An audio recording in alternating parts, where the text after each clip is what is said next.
What's up, fam? Welcome back to Cash Flow and Chill.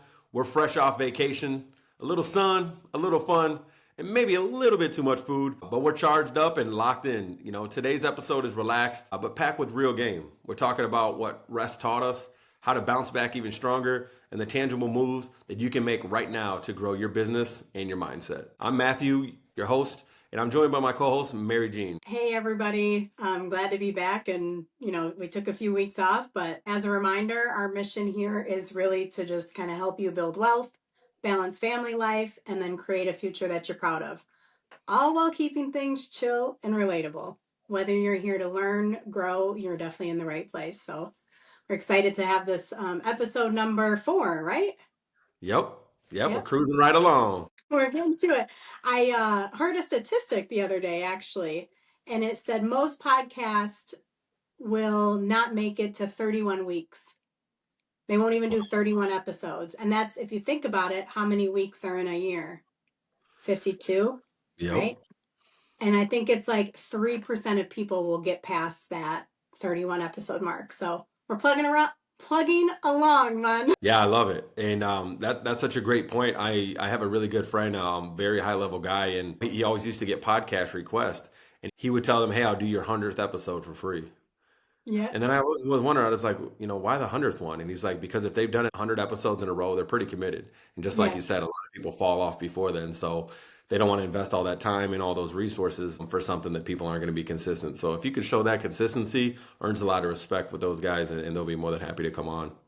Yes. Yeah. And I know we had a little 2 weeks off, but I went on vacation and then Matt went on vacation, but we're back and we're still committed. And, like we were just talking a second ago, like we've been wanting to do this for a long time. And shout out to the ones that are watching and listening right now, right?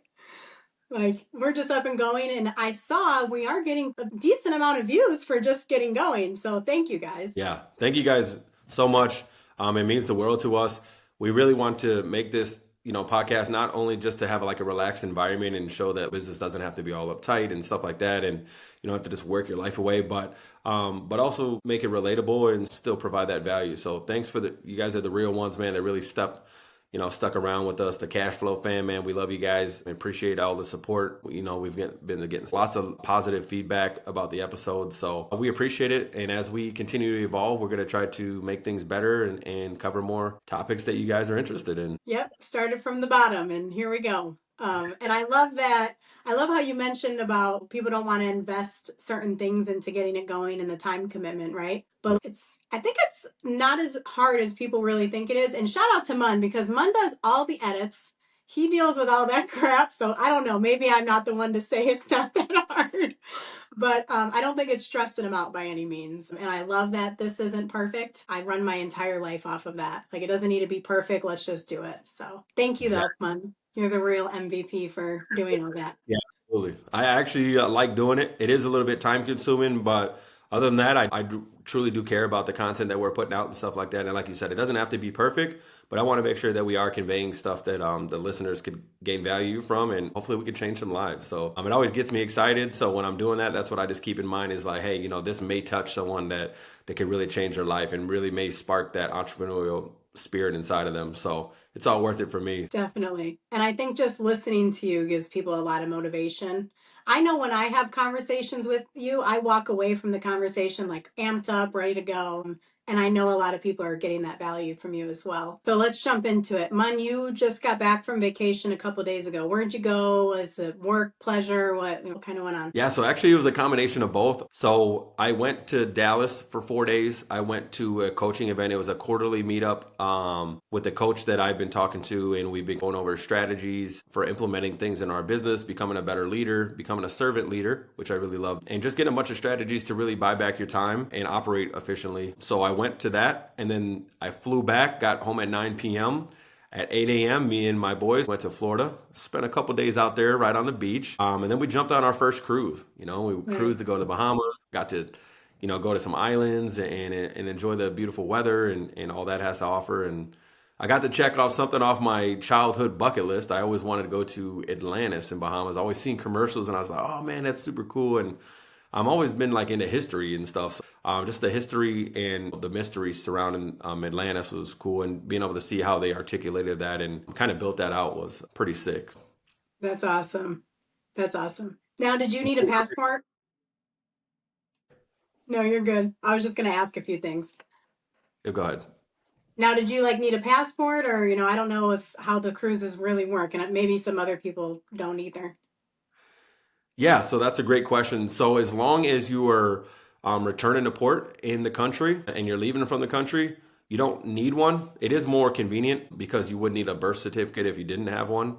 So it's just much more convenient to have one. And then getting off in the other cities, God forbid anything happen, the passport is just, very easily recognizable. So you don't really need to show it besides getting on and getting off the cruise. I opted to get the VIP pass so that, it was a lot faster getting on the ship and getting off. And I'm very thankful that I did because the lines were crazy. It was nuts. I looked at my kids and I was like, man, I am so glad that we did the VIP thing. I would have just paid for it just for that to get off early because the line was literally probably 2 hours long. And as soon as we got off the elevator, they got us right off the cruise. So that was nice. How much was that pass? I think it was $40 a day per person. So yeah, I thought it was worth it for sure. Definitely. It's like the rides at Six Flags. Yeah, I would not go without a flash pass to Six Flags. I'm not going to stand in line and get sunburned. That's not going to happen. If I don't have enough to get the flash pass, I'm not going. Same. Like when I was younger with Fernando and we would go, we were waiting in the lines. Nowadays, we're getting the flash pass. Like that's what the power of your money can do for you. Freedom, time control. It can put you in different positions in life and even in pleasure. Exactly. And so many people don't get the concept of buying back your time. I mean, right there is a prime example. Yes, it is expensive, but how valuable is your time? I mean, you can't make up time, right? So if you only got 2 days there at the park, do you really want to, spend 6 to 7 hours in line?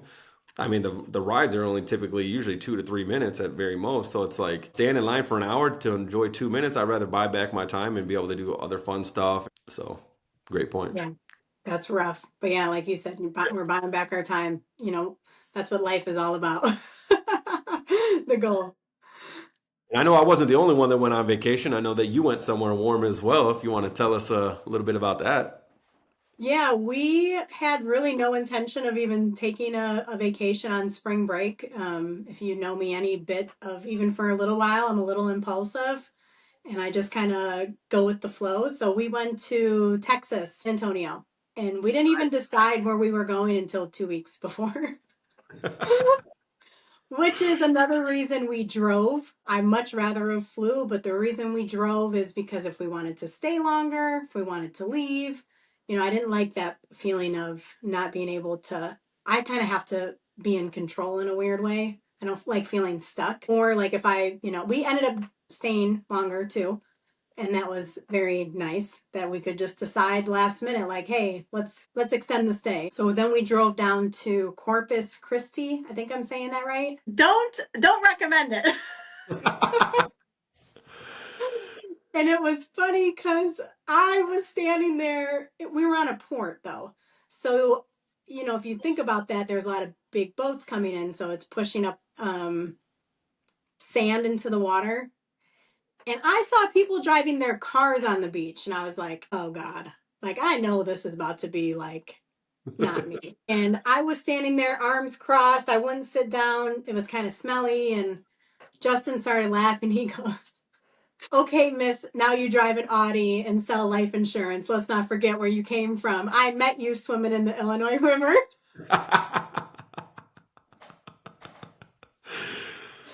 And I said, I'm a different person now. I have more money. I expect better. Right. And I wish we would have just took the extra 2 hours and drove down to South Padre Island. Big regret. We actually were going to extend it another 3 days and drive down there, but we really wanted to get back to our dog. But if she would have been with us, we definitely wouldn't have been back. The kids would have missed more school, and everyone's like, oh, the kids are going to miss school. I'm like, they'll be all right.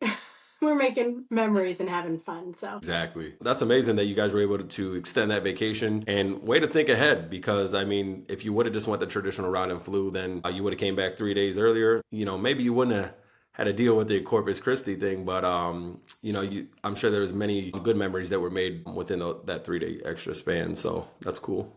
The kids loved it. The kids were having a blast. They didn't mind. It was just me being a little bougie, you know? I knew something was up because you don't see no one driving their vehicles on the Florida beaches. Right. You don't see that shit in Hawaii. And Exactly. I had to remember my last time at a beach was in Hawaii. So imagine this beautiful Hawaiian, in Hawaii, I'm on this blue beach and everything's nice and it doesn't smell and it's, whatever. And then I'm at like this stinky Illinois River looking. And I said to Justin also, I was like, yeah, but like I used to drink then. Right. Maybe after a few drinks here, I might get in this water. I'm not getting in this water. I'm not even sitting down. Maybe that's a business opportunity. Maybe you start like a little small pub or a bar right there so that people can get wasted and forget how stinky it is. There was the La Quinta. And it had an outside bar, and I still was like, I don't even want to drink. I haven't been drinking much. I quit smoking Nice. back in February. So I try to avoid drinking usually because I know it'll trigger wanting to smoke. But anyway, yeah, that's the beauty of kind of like what Mun and I do is we're able to buy back our time and do things with our family and take the trips and enjoy them. And now when you were on vacation, did you work at all? Or was it totally phone off, nothing? Well, it was supposed to be all phone off, but I'm just a hustler and I do like to work. I didn't work a lot. They had like teen meetups every single day, like teen inspired activities to kind of bring all the children together and kind of get them to meet each other and commingle. So in those times, I caught up on some work, was able to take some calls and stuff, but the service isn't very good. So unless you're going to be roaming, you have to rely on like the Wi-Fi calling, which is very shoddy at best. Mm. So, I was doing like email work and stuff like that and text and in coordinating appointments and stuff, booked a few jobs when I was out there, but I didn't make sure that it didn't interfere with like whenever my kids were around, phone was down, unless we were taking pictures. But when they weren't, I kind of took advantage of that. I just don't like being bored. So it's like, if there's not something I'm doing on the cruise, why not make some money? No, I totally agree. And I think it's so cool how blessed you are, right? To be able to go out on this cruise with your kids and you don't have to worry about, you didn't have to work, right? But you No. wanted to because you enjoy it. And name a better place to work. Name a better place. That's so cool. And I think that's what's so great about coming from where we came from. We used to have to be somewhere Monday through Friday. We used to have to punch a time clock to now. I don't know about you. I know I can work anywhere in the world. And I'm pretty sure that's exactly how it is for you too. Yeah. Yeah, 90% of the business I can do elsewhere. But like you said, I do enjoy what I'm doing. So I do get some joy out of that. Working out there, unplugging and stuff like that and getting away from the phones, they really like open up my creativity. When I'm unplugged from my phone, like my brain is just, it's really just like going crazy with ideas. And so the unplugging is what I really love. I think that's why I love, like every day I got a routine. I go to the gym, I make sure I get into the steam room, I make sure I go swimming. And it's not like a huge intense workout or anything like that, but it's the unplugging that really helps me. Like I get so many great ideas just being unplugged from my phone there. And so I really love that aspect of it. And, working from a cruise with some Bahama breeze and the sunshine going, I mean, yeah, I can get used to it. I like how you say you kind of get to unplug, and Mun's kids are much older than mine. So when you were saying that, I was kind of chuckling a little bit because I know moms, not saying dads don't do a lot of work, right? I am very blessed with my husband. He helps me a lot. But have you ever heard the joke where it's like, oh, a vacation, I just get to take care of my kids in a different location? Exactly. My kids are young, so I didn't really get to unplug too much. From work I was able to. I still, I have staff, right? So I'm still handling the scheduling and any issues that still arise via text. So I did still do that. Airbnb bookings were coming in, so I was, making those cleans, make sure the cleans got done and whatnot, but unplugging and just letting my mind. I don't know the last time. I think the gym, like you were saying, that's my place to unplug because on vacation it was like I'm chasing my kids around, trying to make sure they don't destroy the Airbnb, changing diapers, cooking them lunch. Our kids are a little bit different ages. Yeah, luckily mine are pretty self-sufficient, so that's pretty cool. And they're pretty similar in age, so they can pretty much entertain themselves. But yeah, it's super important to do that unplugging. And what you just said really sparked something in me. And it was that how much of a blessing it is that we can still take these trips. And despite what all the gurus and stuff are saying that, you got to work till sun up to sundown and stuff like that and just give your all to your business, you can still manage the business and you can still do the things. And we are afforded the luxury that we can do it from anywhere, especially like yours. Like yours could be operated so remotely, so easily. So honestly, you can do whatever you want to do. But when it's time to lock in and you have to answer a call or something, you take that call, you step away, and then you come right back in and get to enjoy that. There's not many professions, especially jobs and 9 to 5s and stuff like that, that are going to allow you that kind of flexible freedom. But if you're able to do it from the Bahamas or from Texas, from a beach out there, and take a 10-minute call just to keep the business on track, I mean, that's total freedom to me. Absolutely. So I love that. Yeah, no, absolutely. Like, I don't think it gets any better than that. And I saw someone post something on social media the other day, and I hear it all the time about the sun up to sundown, work 7 days a week, beat the sun up. I think beating the sun up is cool, but it's so I can get a jump start on my day because I have 4 kids to rely on, right? I need to get certain things done, so when they're up and moving, I'm fully present. But in the beginning, are you going to do that? Absolutely. I remember those days. I was building 3 businesses at once, but I'm nuts, okay? And there's nothing I don't think I can't do. And I remember those days working all day, every day, 7 days a week. I hardly was giving my kids the attention that they needed though. And that's where I clicked. And a lot of what you say to me is, I'd rather make a little less money and pay someone to handle a lot of this. And then obviously using tools like now when people book the Airbnb, it sends them the message for me. It sends them the door code. I don't have to do that anymore. I'm still looking for an app that'll book the clean for me. Like if the Airbnb gets booked, it'll just automatically book it onto the scheduling app for my staff and then give it to the cleaner.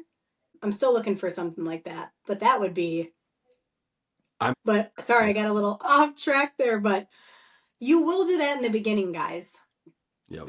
And that person on social media was kind of dogging the people that say you don't have to, and they're kind of glorifying entrepreneurship. It's not easy though, right? Like I'm not glorifying it by any means, but the ultimate goal of being an entrepreneur and being self-employed or a business operator is to not have to work 7 days a week, sun up to sundown. Like Exactly. that's just, she was a life insurance agent, right? Yes, in that field as an entrepreneur, you are going to do a lot of the work yourself until you become an agency owner. So yeah, there are certain businesses that people can operate.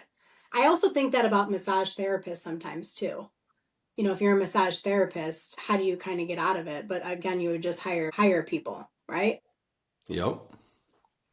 Yeah, hire other massage therapists, and you just kind of oversee the day to day and structure the leads coming in and stuff like that. That's a great point. It's truly about delegation. A great quote I heard from a guy that I really like, a very successful guy named Brad Lee, and he said, if you don't run your day will run you. And another great quote I always remember from Alex Ramosi was most people don't need motivation, they need a schedule. So that's why time hacking and time blocking works so good for me, is because my day is ran off my calendar. If we say we're going to get together for lunch and it's not on the calendar, it's not going to happen. I promise you.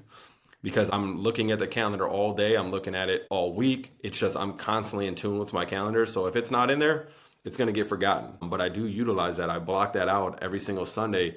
I make my schedule for the following weeks, and just taking that little extra time really, really, truly does help. And to touch on, what you were saying as far as the kids and stuff like that, like waking up and beating the sun up is cool, but only if it's needed, right? Like if there is no other time and you're just like, hey, I need that 1 hour space, like when the kids ain't up, when people don't need me, when people aren't relying on Yes. me, that's when I can read. That's where I can really kind of get into my meditation and stuff like that and my gratitude. If that's the only space that you can create is before the day begins, well then absolutely, that's definitely a great thing to do. But if that's not the case, like my case, my kids can wake themselves up and get themselves to school and all that cool stuff. So I don't have to wake up early. And there's definitely times where I have to pivot, right? Like there's times where, hey, if I don't go to the gym really early, I'm not going to make it because my schedule is so booked up. So knowing that in advance, I will plan today's going to be an early session, or today's going to have to be a later session because of the appointments and how they align. So But having that flexibility, create your own schedule is one of the beauties that I love about entrepreneurship. I always tell my partner all the time, like I would take less money to keep the flexibility of the schedule that I have now. Like the money is just a tool. Like I don't care about money. I look at it as just as a tool to create freedom. So, that freedom is everything to me. Yeah, I love that. I think that's the main reason we get into it. And what I love most about you, Mon, is you remind me of that a lot. Like, I think, and I love how we're going to talk about all aspects of it. Of there's no one way to be an entrepreneur, right? There's multiple ways. Sometimes you do have to work the 7 days. Sometimes you have to do it yourself. Sometimes you're up late. Sometimes you're up early. Some days you're up. Although I've never had to pull an all nighter, but you get what I'm saying. Like, there's not one way to be an entrepreneur, and you're going to go through different phases and different styles. But I finally, a few months back, I'd say like around October, I finally got to this part in my life where I don't have to like hustle as hard anymore. I don't have to bust my butt and do it myself. And I started slipping back into that and the other profession I do. And I remember talking to you about it, and you're like, well, the first time was when I said I was going to go clean that account so I could put, $15,000 in my pocket every month. And you're like, you're slipping back into the employee mindset. He's like, yeah, that's great, having all that money, but you didn't get into this to do that. And then I'm like, okay, we're not doing it. We hired the people. That was that. And I remember that call. We also broke down with the time that you would be going out there to do it, what that would cost, and everything like that. And literally, it wasn't even like you were going to take home a lot of money. Like you weren't pocketing that 15 grand. And like how we No. figured, you were like, damn, like I was literally about to go jump there thinking I'm making the 15, but with all the expenses and all the time and everything that would have been put in, you're really, we're going to, I think, net like 5 grand or something out of that. So it's just like a no brainer after that. Yeah, like it wasn't as much it wasn't that much more to have to go do it myself. You know what I mean? And then same with, recently, I do life insurance. That's no secret. I talk about it all the time, but now I do it based off referrals and warm market. I'm not dialing. Maybe if I had a dialer, I'd probably work a little bit more and dedicate some time to it, but I always kind of have just did the life insurance because it's fun and I really truly believe in what it does for people. And I love the connections I can build with people. But you helped me a lot with that too. I was working quite a bit, stressed out. Kids would be home from school. I'm still at my desk, and I wrote a lot of money that month. It just wasn't worth it, and you said to me, here we are again, Mary Jean. Why are you now back slipping into that employee mindset? So thank you for always reminding me of that. Like I said, I always walk away from our conversations with a lot and something to take from it. But we didn't get into that to be an employee. Employees are great. I love my staff and my employees. And entrepreneurship isn't for everyone. Yeah, absolutely. And that's a great point. What I love about you is that you could take this advice and like me saying, hey, you're slipping back into it. There's a lot of people out there with the wrong mindset that would have like, oh man, and kind of get defensive. Like you're listening to grow. You're listening to learn. You're not listening to sing like, oh man, is this guy insulting me? Because everything that I'm going to tell you is out of love. Like I want you to win. I want your Absolutely. family to succeed. So many people like you'll try to tell them and give them constructive criticism and they take it personal. It's like, like I could see if it was done in a disrespectful manner, but the great thing about us is like our communication is just flawless. Like there can be Yes. things that we disagree on and there can be things that we fully align on, but no matter Yeah. what, we're able to talk through those all the time and always it comes out good. There's always a positive resolution no matter what the situation was. So, Yeah. That's huge. And I listen to you because I know what you're talking about. I know you're doing it out of love. I know you're not a spiteful person. I know you're not a jealous person. And I know you've invested a lot of time into yourself and you make more money than I make. I know you know what you're talking about. You know what I right. mean? And not that I wouldn't take advice. I think certain people can give us good advice that are I don't want that to come off weird, right? But like there's certain things I will take advice from people on and certain things I won't. Like I'm not going to take advice from someone that works a job to tell me how to run my business, right? Exactly. But for you, I know that it's out of love, and I struggle with that with a lot of people because I try to tell people things too, and it's always like they feel like I'm attacking them. And I know we were just having that conversation earlier that you and I are on the same level. Anything I say is out of love. I'm not coming at you in a spiteful way. We can work through things. And that's huge, especially when picking a business partner. Why I always say date your partners. Do not jump into business just because they have a certain skill set or something like that. Please date them because those things can get messy very quickly. It is very Yes. similar to a marriage legally and personally. So please date your partners because it's very key. Luckily, me and you, we've partnered up on many different things and everything went Mm. well because we were all on the same page and we weren't Yeah. afraid to communicate exactly how we felt. And Yep. we never took any offense to anything. And so kudos to Yeah. us for being able to be good communicators and really want to learn. And likewise, there's things that I learned from you as well. Like I always have like a white belt mentality. Like I want to learn from every single situation, every single person, whether it's learning what to do or what not to do. There may be Yes. someone doing worse than me, and I was just like, man, shucks, if he just would have done this a little bit different. Well, now Yeah. I'll never want to get into that, like, or I'll never allow myself to be in that environment because I could see what the ramifications of that could be. So I'm always trying to learn from every single situation because we can learn a lot from doing stuff and making mistakes on our own. But I much rather learn from someone else's mistakes. Absolutely. Yes. And I So love how you said about dating the partner too. That is, I think a lot of things that I ran into with that is I have this, and I know you have it too, this urge to want to help people and bring people along and, people to see things differently and teach them. Like you were saying, anything you say to me, I don't think it's an attack. You know why? Because I know you're not, again, not a jealous, spiteful person. And that's me. I heard this. I can't even remember who said it or her quote or whatnot, but it's like, I don't compete with people doing better than me. I study them. I learn from them. I watch them. If someone's doing better than me, one, I love it. Like I love to see it. And two, teach me, tell me, tell, what can I learn from you? I don't see it as a threat. I see it as, how do I get there? You know?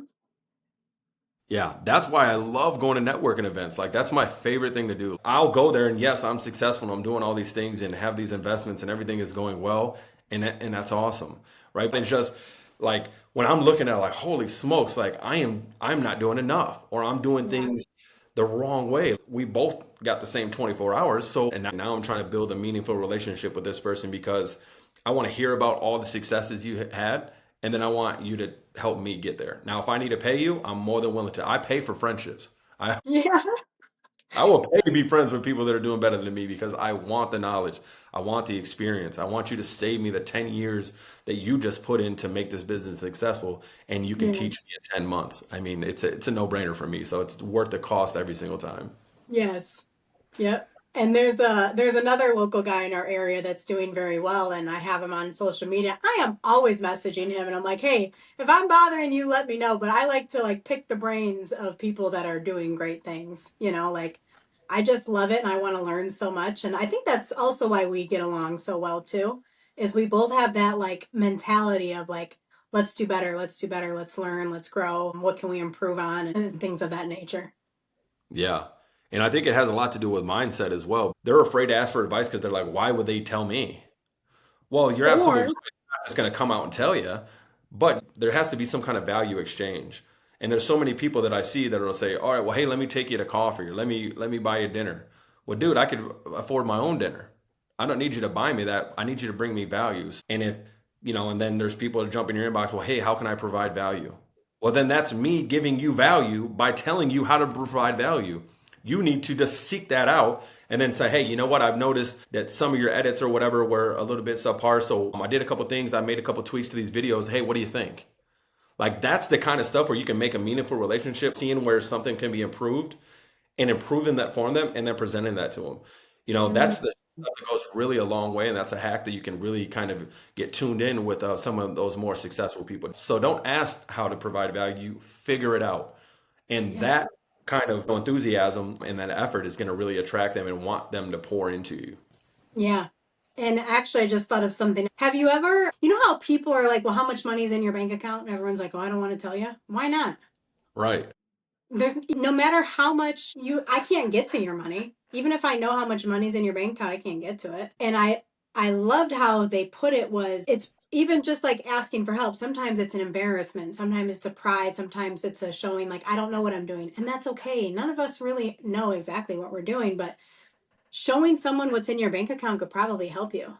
Because if they see that you're not making enough or there's a problem, they could probably maybe have a solution on how to help you make more money. So I think that also goes hand in hand. Like, why are we so afraid to say what's in our bank account? Like, there's 9,000 in my bank account right now. If someone, I wouldn't mind sharing that with anyone. And if they tell me there's $100,000 in their bank account right now, all right, well, what's up? Right. How'd you get there? Right. Like, I'm not ashamed of it. There's been times where there was $2,000 in my bank account. You The know what I time I mean? had zero. Exactly. I owed some stuff I'm making. Yeah, exactly. And it's crazy because like some people may hear that 9,000 and think, wow, like I'm just barely getting by, right? To me, I'm like, oh God, 9,000. Right. Yeah, that's what I was thinking. Oh man, only 9 grand. That's in my personal. The businesses have more, but Right. still, like that's how I know. Like it's just I need more. I want more. And I don't think there's a. I think people need to let that weird feeling go. And when he brought that up a few weeks ago, I was like, wow, that makes so much sense. How come no one wants to tell people what's in their bank account? I think I actually know why that is, and this is just, um, just my own thought. But how many times were you in a workforce setting, like when you were still a 9 to 5 employee, where they're like, "Hey, don't tell anybody that you got a raise." They want to hide it so that everybody else doesn't ask for more money. So I think Mm, just that indoctrination that we get from our employers that they don't want everybody competing. It's right. just that weird kind of thing that happens through our employers. So I think that may have something large to deal with it because as kids, we don't care about any kind of money. So when did that shift happen? And I think that's right when we kind of get into that workforce and they're kind of teaching us to hide our money. Mm, You bring up a great point about that is just that, you know, and even though that you may have 9 grand in there, you could probably have a lot more in there, but you're investing in certain stuff. It's not just, hey, 9 grand, that's just my nest egg. It's because, it's very possible and it is very common in a lot of investors, to be cash poor, but asset rich. And that should be the goal. Your goal right. shouldn't be to wake up and have all your money in the bank account because you're not making anything in there. It's not creating any kind of additional income, unless you got it on high yield savings and it's still not going to outperform the stock market or real estate. So being able to deploy those funds, like get that in and to deploy it immediately to an investment that is going to be able to make you money while you sleep. And that's where you really start to be able to get that cash flow. Yeah. So I think that's another good point because you could be worth 200 grand, but have 9 grand in the bank. And they say, oh, damn, you only got 9 grand. Well, dude, I got 190 grand in fucking investments too. So it's Right. a whole different conversation now. Exactly. Yes. Yeah. Great point. I like that. Although I still feel like when I think about my stuff, I still feel like I don't really have much. I only own a few things still. So we're working on that. I need to learn real estate more because I know that's where the money's at. I have a little regret of how I kind of got into real estate only because I didn't have enough control. I did learn a lot, but I'm feeling that right now. I mean, we lost like 3 Airbnbs back to back. And can you Dang. imagine the amount of money that, that business used to cash flow a lot of money every month without doing minimal work? I'm super grateful the cleaning business kind of picked up as that kind of went down. And I think that's another good point is having those multiple streams of income. I get so annoyed because I see people sometimes and they're like, how are your businesses doing? What are you up to now? What's new? Like, what are you into now? I'm into making fucking money. All right. Right. Yeah. And sometimes I don't know if I just get a little defensive, but I take it as a little attack of like, there's nothing wrong with doing multiple things, right? And I'm super grateful that I can pivot and I'm super grateful that I know so many different things that I can go and take these skills. And, sometimes it's a bad month, right?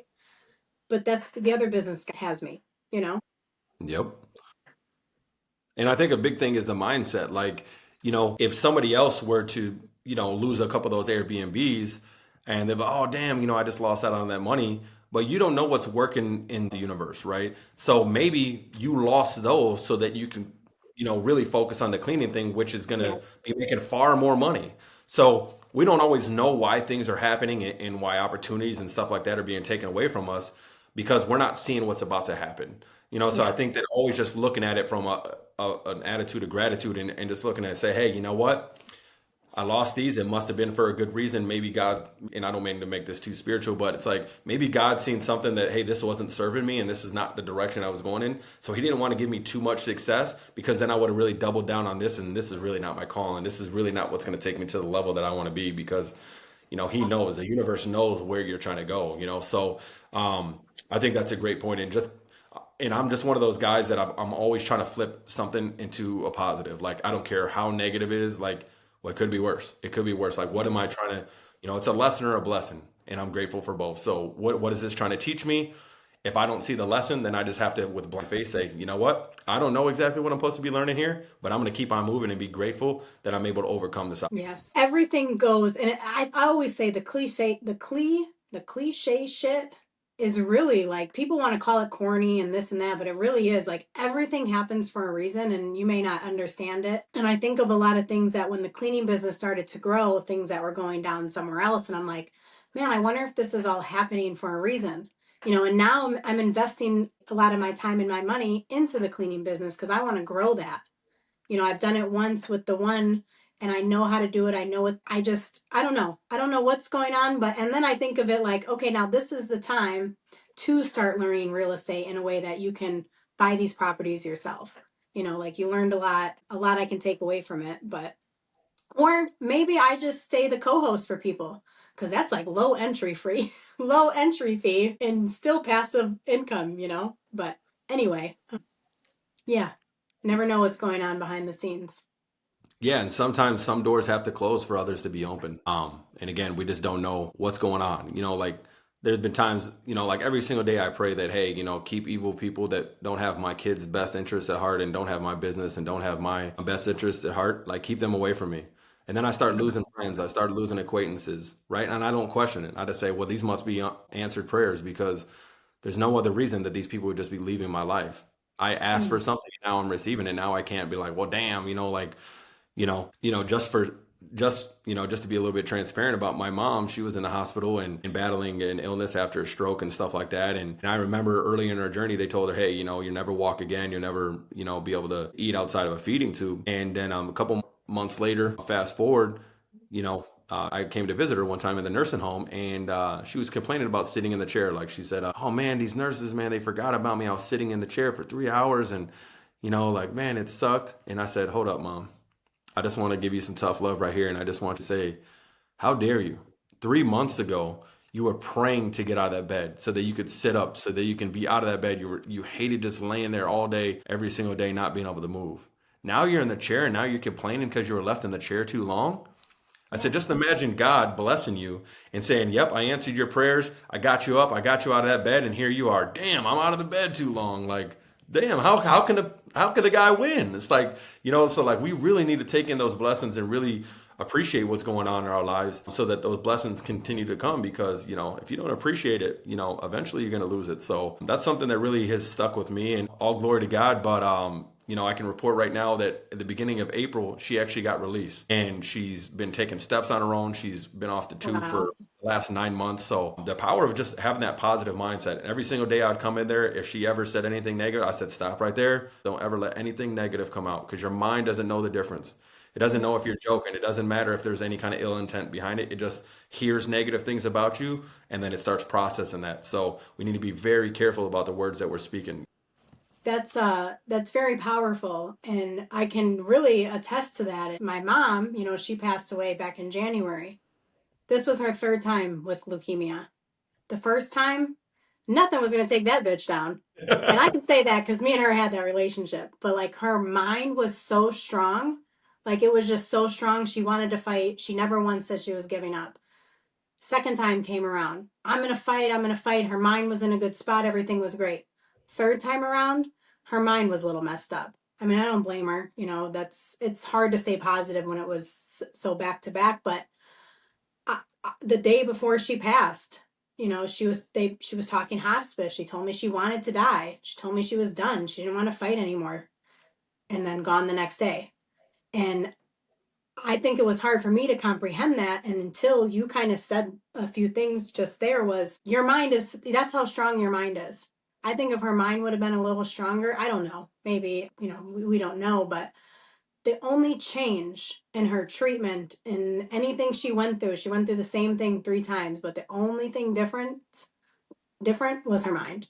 That's how powerful it is. It's just like when you buy a red car, you're going to see a red car. When Yep. you think, like it's just super powerful. But I am so happy to hear that about your mom, and I'm glad she had you through all of that to keep her. I told my mom to shut the hell up. I Oh said, yeah. "You're not dying, mom. Knock it off. You're not going on hospice. What are you talking about?" I do wish I would have like talked to her a little bit more instead of kind of shutting that out. But in my head, I'm like, this woman's too strong to go. But Right.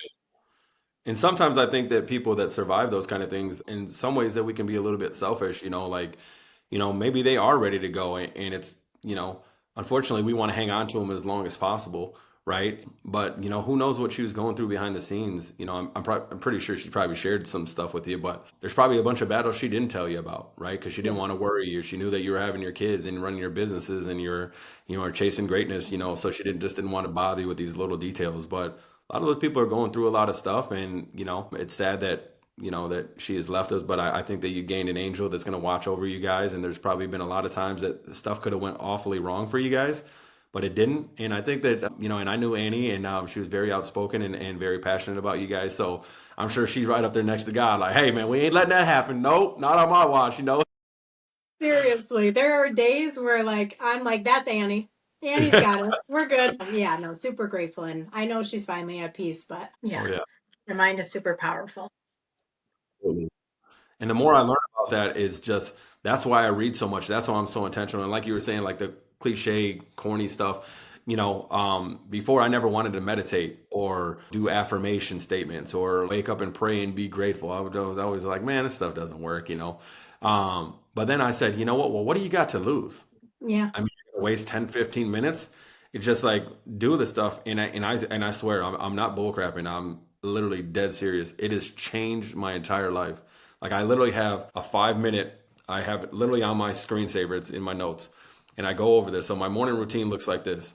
I wake up, I don't get on my phone. I immediately start praying, say, just gratitude that I'm here, that I woke up. I'm just thankful. First, as soon as my eyes open up, thank you so much for another day, right? And give those thanks. Then I'm immediately going into my affirmations. And I got this long list. It takes me about 15 minutes to get through it because it's about 5 minutes to read through it one time. And what I do is I challenge myself to put more conviction and more belief in what I'm saying throughout this entire list. mhm. It's a bunch of I am statements and I will statements, and going over my goals, right? And as corny and cliche as it sounds, the universe starts attracting that, right? What I really love is when I'm able to go on my phone and start erasing shit because it already happened, and now I get to add Yeah. new things to it, and it's so powerful. And a cool thing about it is when I was down in Dallas with that business coach, we were down there for a while, and he asked me about my morning routine, and then I showed him exactly what I read off, and he read through it. Well, he had a family friend. They had left their daughter there. She was going on some gymnastics on like national tournament or something like that. She had a rough day, and I was about to go for the next day. Well, he used the tips that I did. Mm. That I told him about the morning routine. He gave it to the girl, and dude, the girl went out and won the freaking tournament. Wow. Yeah. I was like, what? And literally, he called me. I He's just like, got goosebumps. stuff. I used your thing, and this was a coach of mine. It just goes to show that like you should always be trying to learn, right? Because he could have been like, "What can you teach me? I'm running a $16 million business." Yeah, But he was very receptive. He always wanted to learn. He'd be asking me questions. Hey, what books are you reading? Like what have you learned and stuff like that. And that's what I love about him is because we can have those conversations and we can share resources and share what's working for us. So I thought that was really super cool that she was able to go do that and go out there and win it with that morning routine. And he called and gave me props. And he's like, man, it was because of you, man. We did exactly what you're doing. that's so cool. What an awesome moment. You gave me goosebumps when you said it. That That's was all amazing. Yeah. I know. We don't want to make this a love fest, guys, but right. another thing that I love about Mun, and he's always open to share that kind of stuff. And a lot of people will look at that, especially coming from a man, as kind of weird and corny. And there's some of these guys have that they need to be hard and, not show emotions and whatnot. And I just love that you do stuff like that because not only do you have it, your boys, now that they're little, I mean, they're going on to be men now, which is so crazy to me, For is real. they're learning that and they're going to be like that and you're changing generations. Absolutely. Yeah, me and my sons were actually just having a conversation the other day because they both want to get into sales in some regard. My oldest one more, is a little bit more urgent about it because obviously he's about to go in the workforce soon. And so what I told him is say, hey, listen, instead of watching movies and instead of watching TV shows together and bonding like that, why don't we just start role playing? You're going to learn far more than if I just give you a book to go read with some sales techniques in it. Let's start role playing. Dude, you're going to be a master at this shit by the time you're out into the workforce. You're gonna have such a leg Yes. up. We could still bond, we could still have connection, but we're time hacking, right? We could go watch a movie and laugh a couple of times and chuckle while everybody's kind of sneaking and looking at their phone. But if we can be intentional and having an intentional time together where everybody's getting better, right? Because I'm even going to get better because they're going to be throwing snowball questions at me that I've never heard because it's coming from a kid's mind, So it's going to test me to be better, and it's going to allow me to really teach my sons and really to help them Mhm. grow and be successful. So I think that was pretty cool, and so we're implementing that right away, and I'm excited. So I'll call them every just once in a while and say, "Hey, let's do a quick role play," I love and then that. okay, yeah, and then we'll jump on there and just do a couple of times. So they'll role play like they're working for my business and doing sales, and I'm giving them little techniques and certain little sales strategies that they can implement and what things to listen for, and you Yeah. know, so it's pretty cool. What a one up that they'll have. I wish I would have learned sales way younger. And I took that advice you were saying with Fernando on making the videos, which is why when I go, sometimes I'll go to cleans now so I can get some content to create because my cleaners probably aren't going to want to be on video. Um, Right, but I'm having a hard time with him because I told him, and I've been recording my workouts too so I could make reels and kind of get more into content creation. And I told him, I'm like, I'll pay you to make my stuff. And he doesn't really want to because he's like, I won't enjoy it as much as he's like the sports ones I do, I enjoy it. He's like, I won't enjoy it as much. And I said, well, sometimes Fernando, you have to, if you love making those videos and you want to make it a career or whatever you want to do with it, sometimes you have to take the job that you can get so you can make money because you're not making money off that. I'm willing to pay you to make mine. So you might not enjoy it. But then if you get the money, then you can invest it into that. And then there's people out there when your videos look better and you have certain skill set and blah, blah, blah, that they will actually take you serious. Right now, I may only be the one that's going to take you serious. You're 13 years old. right, Um, but yeah, I'm having a hard time with him getting to learn that. He still doesn't want to create my stuff, which he's 13, whatever. right. I let things slide with him because I think he's a genius, and I don't know if he'll be a doctor or a president or cure cancer or something. So I let that slide with him a little bit, but maybe you can give me some tips on that later to get him to, you know, understand what I'm trying to put down. Right. Yeah, we'll talk off camera and get you some stuff going there for them. Yeah, I could talk about this stuff all day, honestly. But I want to shift gears a little bit here, MJ, and give these people some actual game, because it's all fun and games hearing us and all our success stories and all the cool stuff that we've done. But I want to give them some tangible tips to really kind of help them, help their businesses grow and let them know what helped me. Yeah. And I think he has a lot of good tips, guys. So get a pen and paper before he starts here or listen to this over and over again. So, Mun, what are like the five non negotiables of yours or things that you've learned, that you continue to use in your business? Yeah, great question. So honestly, my top 5 habits that really shifted my business are number one, a morning routine before screen time. And I know we just kind of touched on what my morning routine looks like, and yours can be whatever it needs to be. But I always recommend having some kind of gratitude, whether you're religious or spiritual or whatever. You need to be grateful that you're here. You need to be grateful for another opportunity that you woke, that you have the opportunity to go out and create opportunities and to be in business and help people. So being grateful, having that morning routine before you get on your phone. So many people, they wake right up and boom, grab the phone, right? Well, what if the first thing that you see on your phone is 3 kids involved in a car accident overnight and died, or some kind of thing happened with your business, right? You don't want to wake up and as soon as you open your eyes be exposed to negativity.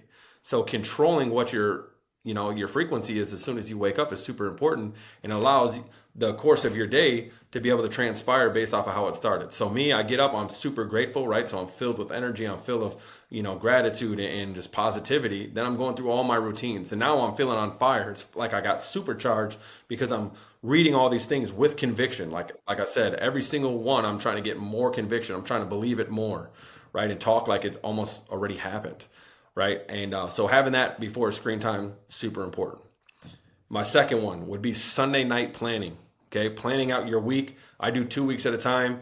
If you can only do 1 week, or if you can only do a few days, Sunday night, put it in your schedule to plan out the week, right? It makes things so much easier.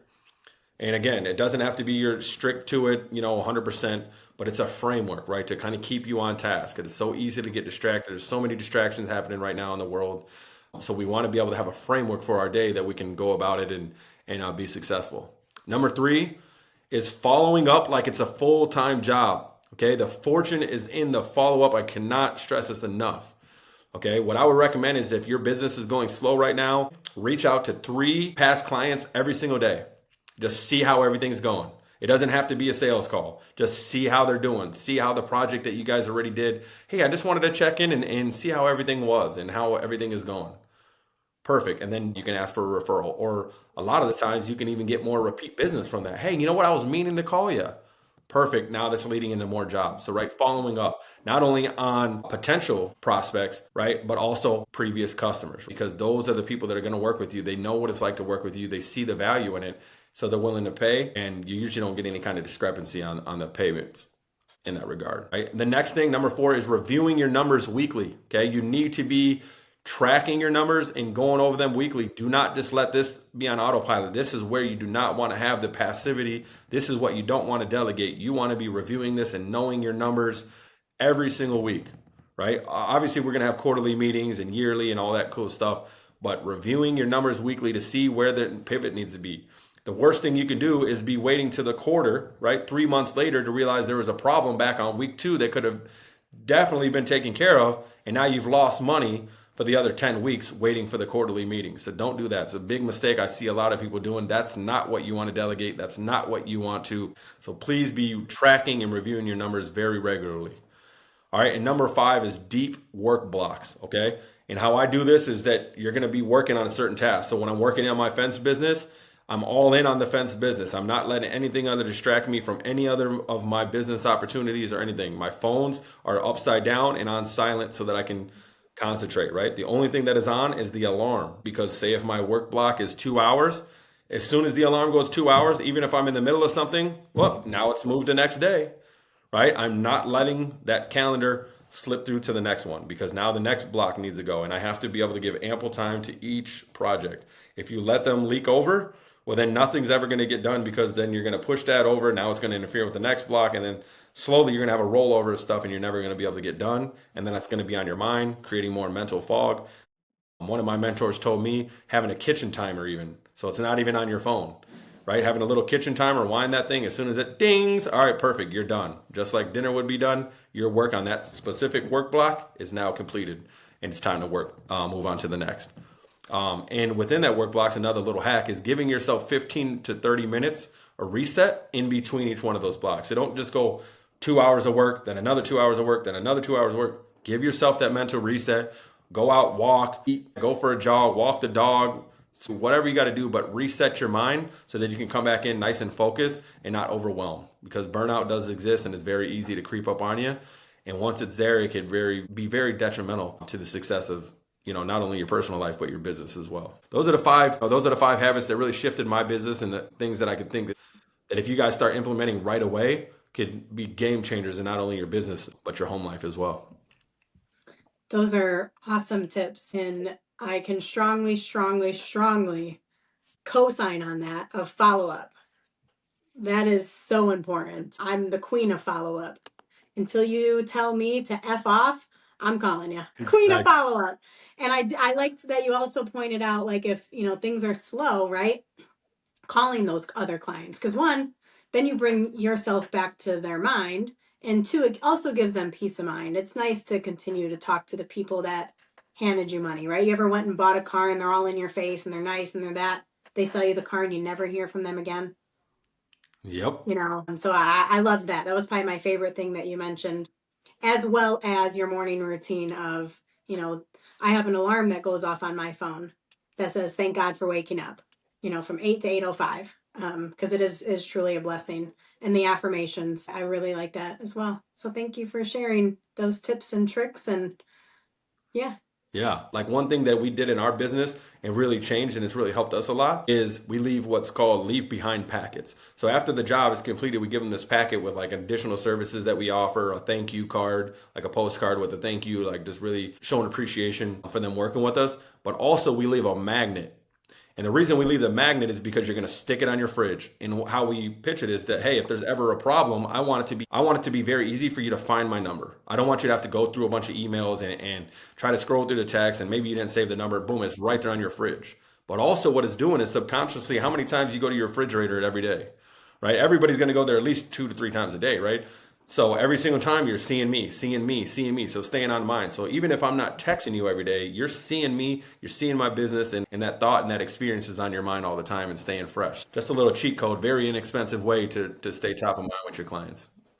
I love that. I have my little magnets right All right. here with my handwritten. I do it for my life insurance clients. And I don't know if you guys are aware, but most people with life insurance will have a 30% chargeback rate, meaning they'll cancel. Mine's like 5%. And I follow up with them. I send them a handwritten thank you card and I send them a magnet. And it's nice because then I'm on their fridge. And the other reason I like it is if they didn't tell their family about their life insurance policy and they pass away, they're going to know who to call. It's just another thing to, help their family at the end of the day. And then it keeps me on the top of their mind. I have clients that'll send me Christmas cards. That's kind of the relationship we've built now. So yeah, super important when you guys, it helps your brand. And not only that, it just makes you a nice person, someone that truly cares. Like you have to be, when you're in business, you really have to care about people. Yep. So I Yeah, the love first that. thing you can do is be transactional with your clients. They're investing with you, and that's why we started charging for estimates at our company. We'll give you a free one over the phone, but if I come out there, you're gonna have to pay. And the reason Hmm. being is because if I don't charge you, that's number one, I'm not valuing my time, right? And everybody knows that there's no value with free, right? So they're not going to value my time, and why should they if I'm not, right? So if I come out there and you're going to get a piece of my time, it's going to cost you. And the key is that you're paying me for my time, you're investing in me. And if I didn't do that, and if I went and just chased every lead and just did a whole bunch of free quotes all day, how would I be able to serve the clients that actually invested in me, that believed in me? That would take away from them trying to chase a person that doesn't see the value in working with our business. I'm taking away from my clients that invested in me to chase down possibles. And that's just not what I'm going to do. I will give you a free estimate over the phone all day. No worries. It takes me 5, 10 minutes. I'll gladly do it. But if you want to work with us, I need you to put a little skin in the game, right? And show me, hey, I'm committed. I've done my research. You guys got the best reviews. You guys have the best reputation. You guys have a pattern of excellence. I want to go with you. All right, perfect. My number one kickback is, hey, well, nobody else charges for estimates. Yeah. And have you looked at everybody else's Google profiles? Do they look Yeah, anything like ours? No. Well, that's why, right? I And that's love a it. great indicator because we're not like everybody else and we're not trying to be like everybody else. We're doing different. I'm going to over deliver for you. I promise you that. But it's not cheap. So if you're looking Yeah, for the cheapest bid, we're probably not a great fit. yeah. I So, love that. I think that also will help with people that are they're not really that, it makes them be more serious. They take your time more serious. They're not going to call 10 different places. They're not searching for the cheapest bid, right? They're yeah. looking for the best person that'll bring that work to them. I love that. I don't know if that would work. I started thinking if that would work in what we do, but I always do. Again, you taught me this. I do all my quotes over the phone. I rarely ever go look at the property. It has bit me in the ass sometimes, not many times, but yeah, I used to go all over the place doing quotes. Now I don't. I was just actually consulting a guy that does really good work in our area. I don't want to put too much details because I don't know how he feels about me sharing the story, but we were just literally talking on the phone for about an hour last night. And he does really, really good work and he's chasing all these clients and he's not even getting a call back, right? And I said, the biggest problem is you don't believe in yourself enough to ask for a fee for your estimate. Like, so if you don't have that belief, if you don't have that valuation of your time, then how can you really realistically expect anybody else to value it? Like, you should be the biggest component of valuing your time because you know how important it is. You know what other things that you could be doing. It's not about like, hey, we want to be the most expensive guys. No, we want to charge enough to deliver a great experience. And offering the cheapest prices don't allow us to do that, and that's why it's a non-negotiable for us. All right, awesome. So I know we're running a little bit over on time, so I just wanted to get to the point, and I just want to leave you guys with 3 more pieces of advice for people that are getting in. So I want to reward the people that have stuck this out, that have been watching the entirety of the episode. Here are 3 tips that I want to give you if you're just getting started in business. And number 1 is pay yourself first. Too often I see people just trying to pay themselves with whatever's left over, and that's a great way to get burnout, and then the businesses fold, right? We got to pay yourself first. There's a great book out there called Profit First. I can't pronounce the author's name, so I'm not going to try. But if you look it up, Profit First for contractors or real estate investors, whatever niche you're in, they have one. And it'll show you exactly how to structure your bank account, and it's going to change a lot of things in your business. Number 2, I would say, is set up multiple income streams, right? This doesn't mean that you have to set up 3 Fortune 500 companies. Just having one main thing that's paying a lot of the bills, and then have a couple side hustles that can fund your freedom and your fun expenses is a great hack as well. So if you want to go out and rent a boat or buy a boat, perfect. We'll get an income stream that'll support that payment so that it's not coming out directly out of your personal income. And then number 3 is keep business and personal accounts separate. And I cannot stress this enough. Please, please, please, please, please make sure these accounts are separate, and don't ever use that money that's in your business account for personal expenses. It's going to throw up a lot of red flags, not only to the IRS, but for lending institutions. If you ever need access to funding, they're going to see that you are not responsible, and they are not going to want to lend to you. And I'm going to leave you with a couple quotes. The second one is one I really, really love. The first one is, revenue is vanity, profit is sanity, and cash is king. Right? So make sure that you're stacking that cash flow. That's what we're all about here. And the second quote was by Alex Hormozy, one of my favorite business guys. The dude is just absolutely crushing. He's an animal. And he said that poor people buy things with money they don't have to impress people they don't like, and rich people invest in assets. So I hope that helps you guys. And look, vacation felt great, but getting back to this purpose and into what we're doing here feels a lot better. And you don't need another grind harder video or David Goggins yelling in your face. You just need structure, strategy, and confidence. And that's what we bring you guys every week. And audacity. All jokes aside, thanks, Mun, for those last 3 tips. What he's saying with those are phenomenal. I even wrote down a few things of what he was saying, so I hope you guys did as well. And like he was saying, like the structure, confidence. I think having that self-belief in yourself will take you very far as well. No book will give you that much self-belief in what you can do, in my opinion. I think just believing in yourself and doing the work and just getting started, and multiple streams of income, I'm huge on that as well. And when you mentioned that, I wanted to touch on that really quick, is try to make them kind of go together. Like I had my Airbnb business, created the cleaning company because it just made sense to make money off both ends, which created the property management company for the Airbnbs, being the co-host. They all go together. But yeah, I hope you guys enjoyed this episode and gave you some motivation, some tips, tricks, whatever it may be. If you guys want to drop a comment on, something that you took away from this episode, or your favorite part, or something that, light bulb moment for you, we'd love that. And thanks for sticking through all the way till the very end. Till next time, cash flow. Peace. Peace.